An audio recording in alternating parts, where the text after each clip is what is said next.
Hello. My name is Madaleno, and I'm here to present the article Sustainability Reporting and Boards. Is that all about gender? And we are three colleagues from the University of Aveiro in Portugal. This was a joint work with Daniel Magueta and Elisabete VIEIRA, and my name is Madaleno. So what was our motivation? We tried to infer what is the current state of the literature in what respects sustainability reporting and gender. So government policies or regulation pressure firms to comply with sustainability rules to prevent the future costs of social and environmental corporate responsibility. Nowadays, several firms are willing to cooperate with sustainability schemes in a voluntary way. And very recently, the European Union established the Corporate Sustainability Reporting Directive, which entered into force to strengthen the rules concerning the social and environmental information that companies must report. CSRE serves as a promising means to produce data and evaluate the advancements and contributions of firms towards global sustainable development goals, enabling organizations to access their performance across various aspects of sustainable development, establishing targets and facilitate the shift towards a green economy characterized by low carbon emissions, efficient resources use, and inclusivity. So this directive is still voluntary, resulting in companies disclosing them independently of the development stage of firms and countries. With the new directive, it would be interesting to account for its effectiveness in a few years.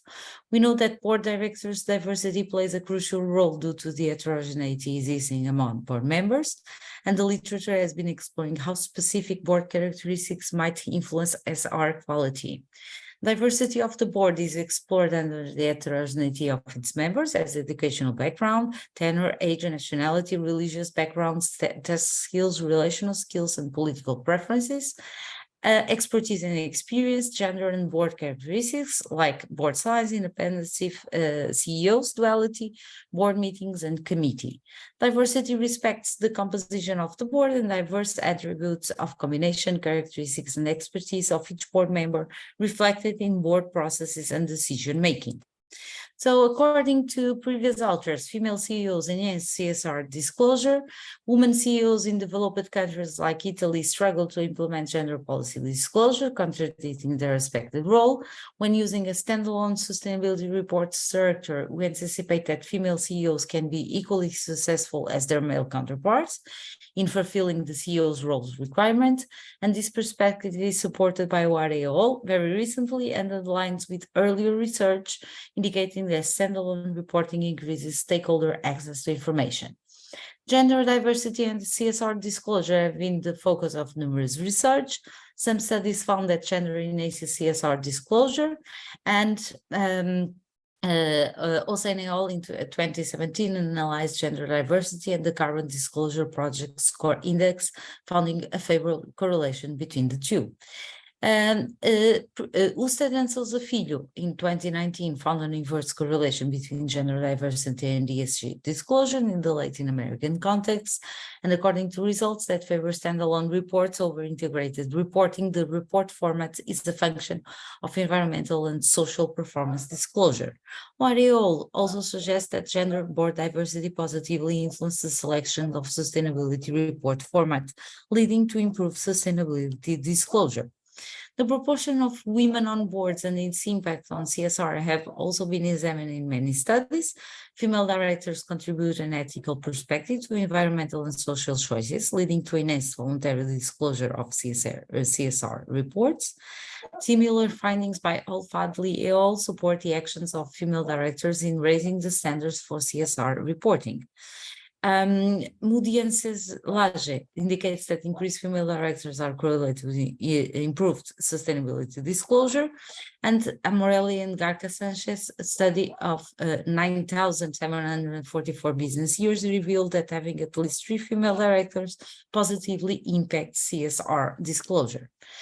Female directors also are noticed to possess distinct governance variables that can increase CSR disclosure, and we observe infrequent theoretical studies exploring the impact of board characteristics on sustainability reporting.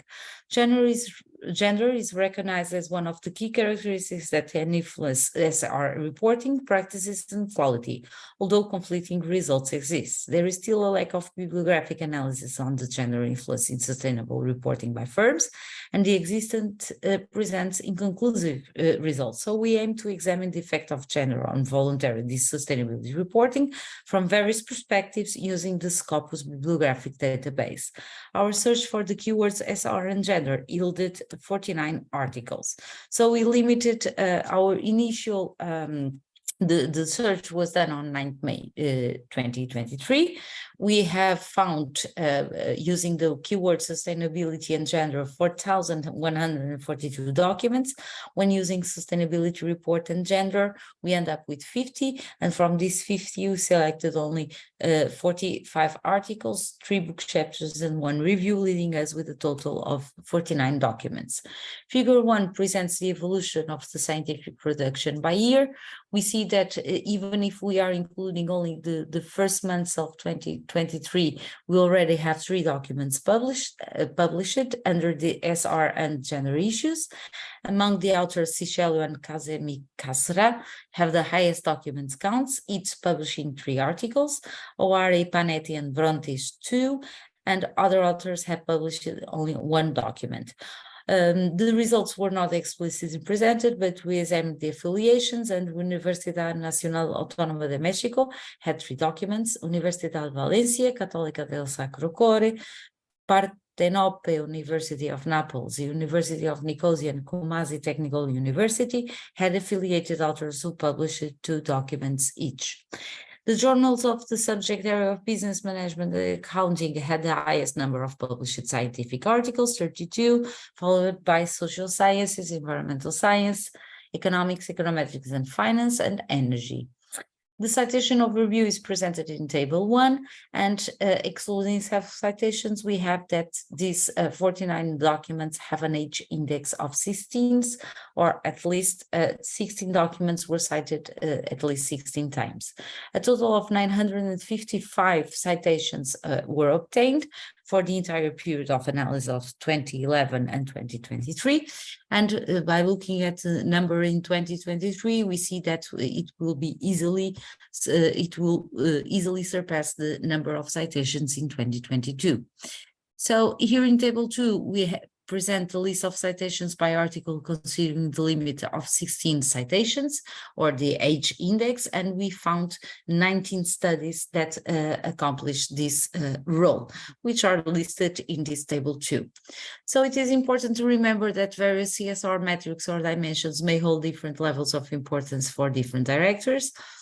Previous studies have not specifically considered cultural and legal distinctions, so the findings should not be extrapolated to business with different legal and cultural traditions than those represented by the sample.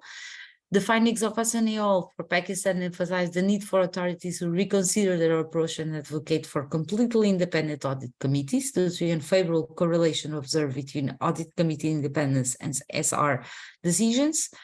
One other characteristics of the board of directors should be included in the analysis of the effectiveness of sustainability reporting, as they may play a mediating role in the relationship between gender and SR practices.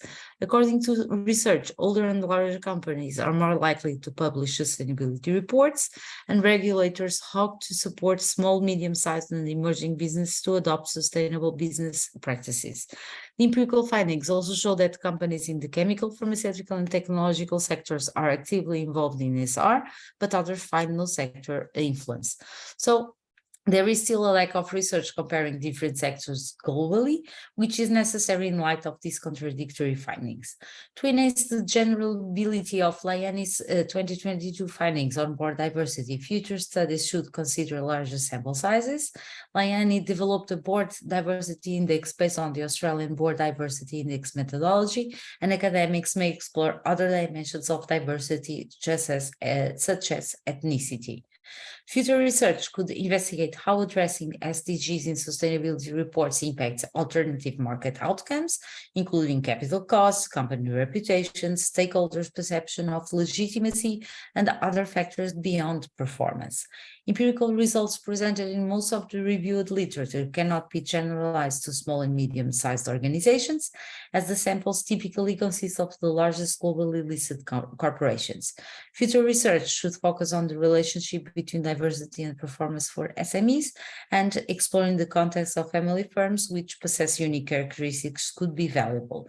So far, only one study has investigated this context within family-owned firms, where women often face greater challenges in attaining prominent managerial roles. So reporting frameworks primarily focus on the past, but sustainability requires long-term thinking. To gain a broader view and a better understanding of the effectiveness of sustainability activities, interviews with sustainability committees or key stakeholders can be employed. Investigating internal and external economic drivers for adopting sustainable practices, including those enhancing SDGs, can be valuable for increased profitability and production efficiency. It is crucial to adopt a broader intersectional and gender perspective in reporting on gender issues, as the current focus is often limited to women. It is difficult for readers to determine whether the activities were worthwhile or even successful. Thus, explaining the purpose and impact of programs catering to women is necessary for assessing their value and success. Generalizing the results to other nations may be limited when using a single country's listed enterprises, and future research can explore gender effects on boards and reporting styles in emerging and advanced economies. So this study conducted a bibliographic analysis of 49 scientific productions, which should be replicated in a few years to see if the directive has entered into force and if this has also exerted an influence in terms of SR and gender.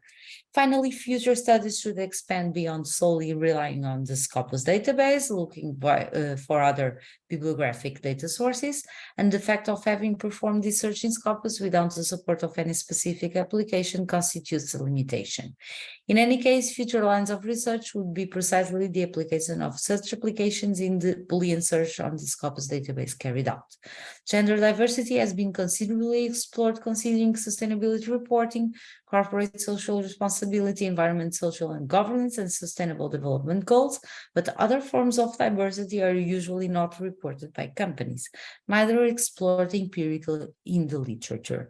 So thank you for your attention, and if you have any questions, you can contact me. My name is Madaleno. I'm from the research unit COFCOP in the Department of Economics, Management and Industrial Engineering and Tourism from the University of Aveiro, and my email is maramadaleno.wa.pt. So if you need anything, just tell me or write me. Thank you for your attention.